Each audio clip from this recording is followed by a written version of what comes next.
Welcome to Y Studios Tamil. இன்றைக்கி நம்ம திரைவிமர்சன நிகழ்ச்சியில் இயக்குனர் பாலா இயக்கத்தில் வெளிவந்திருக்கிற வணங்கான் படத்தை பற்றி பார்க்க போகிறோம். இந்த படத்தோட கதையை பற்றி பார்த்தோன்னா, இந்த படத்தோட ஆரம்பத்தில் பார்த்தீங்கன்னா ஹீரோ அருண் விஜய் வந்து கன்னியாகுமரியில் நிறைய வேலை செஞ்சு அப்படியே வாழ்ந்துட்டு இருக்காரு. அவருக்கு ஒரு தங்கச்சி இருக்குது. ஹீரோ அருண் விஜய்க்கு வந்து பிறவிலேயே வந்து வாயும் பேச முடியாது, காதும் கேட்காது. ஆனால் வந்து அவருக்கு கோவம் மட்டும் பயங்கரமாக வரும். அங்கே எந்த அநியாயம் நடந்தாலும் உடனே போய் தட்டி கேட்டு அடித்து துவம்சம் பண்ணிடுவார். இப்படிமா இருக்கிறதுனால நிறைய போலீஸ் கேஸ் ஆகுது அப்படின்னு சொல்லிட்டு அவங்க தங்கச்சியும் அங்கே இருக்க ஃபாதரும் சேர்ந்து இவருக்கு ஒரு நிரந்தரமான வேலை கிடைத்தா இதெல்லாம் விட்டுட்டு ஒழுங்காக இருப்பார் அப்படின்னு நினச்சிட்டு அவங்கள போய் ஒரு இந்த ஊனமுற்றோர் ஆசிரமத்தில் வந்து அவங்கள வந்து ஒரு செக்யூரிட்டியாக வேலைக்கு வைக்கிறாங்க. அப்படி வேலைக்கு வச்சோடனே அவர் வந்து அங்கே வந்து அவருக்கும் கொஞ்சம் வாய் பேசுங்களா, அங்கே வந்து கொஞ்சம் ஜாலியாக இருக்கார். அவருக்கு பிடிச்ச மாதிரியான வேலையாக இருக்காது, அப்படியே போயிட்டுருக்கு.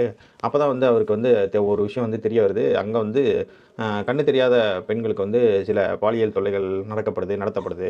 இதை வந்து அங்கே வேலை செய்கிறவங்களே செய்கிறாங்க அப்படின்னு தெரிய வந்தோடனே அவங்கள வந்து அவர் எப்படி கொன்னார், எவ்வளோ கொடூரமாக கொன்னார், அவர் கொன்னனால அவருக்கு வந்து தண்டனை கிடச்சதா, இல்லை அவருக்கு ரிலீஸ் ஆகிட்டாரா, தப்பிச்சாரா, இல்லை அதுக்கப்புறம் என்ன நடந்துச்சு அப்படின்றது தான் இந்த படத்தோட மித்த கதை. பொதுவாகவே பார்த்திங்கன்னா இது வந்து ஒரு பாலா படம்.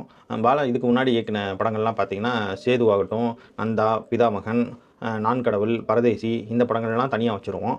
இப்போ இந்த சைடு பார்த்திங்கன்னா அவனிவன், நாச்சியார், பர்மா, அப்புறம் வணங்கான் இந்த படங்கள்லாம் தனியாக வச்சுருவோம். இப்போ இந்த படத்தை பார்த்தீங்கன்னா அந்த முதல் 5 படத்தை இயக்குன அதே பாலா தான் இந்த படத்தையும் இயக்குனாரா அப்படின்ற மாதிரி நமக்கு வந்து யோசிக்க வைக்கும். இந்த படம் வந்து அந்த முதல் 5 படத்தோட லிஸ்ட்டில் சேரல, அந்த கடைசி 4 படம் எடுத்தார் இல்லையா, அந்த லிஸ்ட்டில் தான் இந்த படமும் சேருது அப்படின்னு சொல்லலாம். அதுக்கான காரணம் என்னென்னு பார்த்தீங்கன்னா, பாலா படம்னோடனே நமக்கு வந்து ஒரு எக்ஸ்பெக்டேஷன் வரும். அந்த எக்ஸ்பெக்டேஷனோட தான் போவோம். இந்த படத்தில் வந்து அதை பூர்த்தி பண்ணுறதுக்கு பாலாவும் முடிஞ்ச அளவுக்கு முயற்சி பண்ணியிருக்காரு. ஆனால் அதே பழைய ஸ்க்ரீன் ப்ளே, அதே லூசு ஹீரோயின், அதே லென்த்து கேரக்டரு, லென்த்து சீனாக வருது. இந்த மாதிரி ஒரு சில காரணங்கள்னால இந்த படத்தை வந்து நமக்கு ரசிக்க முடியாது இல்லாமல் போச்சு. என்னதான் கருத்து அவங்க சொல்ல வந்த கருத்தும் அவங்க சொல்ல வந்த அந்த ஒன்லைனும் கரெக்டாக இருந்தால் கூட ஸ்க்ரீன் ப்ளே வந்து இன்ட்ரெஸ்டிங்காக இல்லாதனால இந்த படத்தை வந்து நம்மளால் ரசிக்க முடியாது, பார்க்க முடியல. இந்த படத்தில் இருக்க பெரிய பிரச்சனையே பார்த்திங்கன்னா, இந்த படம் ஆரம்பித்து கிட்டத்தட்ட ஒரு 45-50 நிமிஷம் கழிச்சு தான் கதையே ஆரம்பிக்குது. ஆனால் இந்த படம் வந்து ஒரு 2 மணி நேரத்தில் முடிஞ்சிருது. அப்போ பார்த்தோம்னா 1 மணி நேரம் 20 நிமிஷம், 1 மணி நேரம் 15 நிமிஷம் தான் இந்த படம் வந்து ஓடுது. அதுக்கு முன்னாடி இருக்க 45 நிமிஷமும் வெறும் கேரக்டர் இன்ட்ரடக்ஷனாக இருக்குது. அதுவும் அந்த ஹீரோயின் கேரக்டர் இன்ட்ரடக்ஷன்லாம் வந்து ரொம்ப லென்த்தாக போச்சு, ரசிக்க முடியவே இல்லை. அதே லைலா காலத்து லூசு ஹீரோயின் மாதிரி இருக்குது. இந்த காலத்தில் அந்த மாதிரி கேரக்டர் வச்சா யார் ரசிப்பா அப்படின்னு தெரில. அது வந்து பாடல்கள்லாம் பாலா படங்களில் வந்து ரொம்பவே நல்லாயிருக்கும். ஒவ்வொரு பாட்டு கேட்குற மாதிரி இருக்கும். பிச்சை பாத்திரம் ஏந்தி வந்தேன்லாம் எவ்வளோ பெரிய ஹிட்டு, எவ்வளோ நல்லாயிருக்கும். இன்றைக்கி கூட கேட்டுகிட்டு இருந்தேன் நான். அப்படி பாடல்களை எக்ஸ்பெக்ட் பண்ணிட்டு போனால் இதில் வந்து பாடல்கள் அவ்வளோவா ரசிக்க முடியாது இல்லாமல் போச்சு. பாடல்கள் ஒரு ஆளும், பேக்ரவுண்ட் மியூசிக் ஒரு ஆளும் போட்டிருக்காங்க.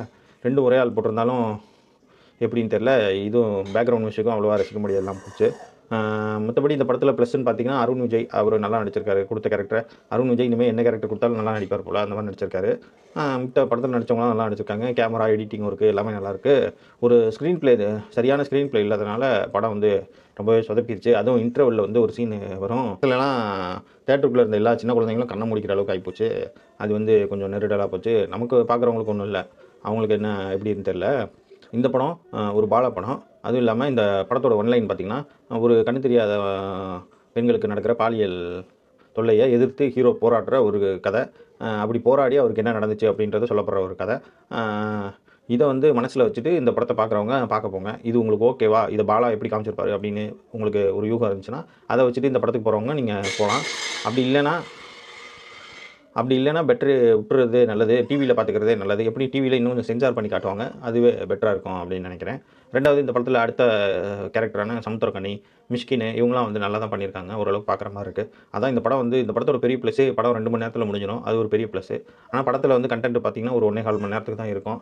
பாலா வந்து அவரோட ஸ்க்ரீன் ப்ளேக்கும் அவர் சூஸ் பண்ணுற கதைகளுக்கும் அவரோட கேரக்டருக்கும் தான் அவர் பேர் போனவர். அடுத்த படங்களில் மறுபடியும் ஒரு சேது மாதிரி, நந்தா மாதிரி, பிதாமகன் மாதிரி, நான் கடவுள் மாதிரி படம் பண்ணுவாரான்னு பார்ப்போம்.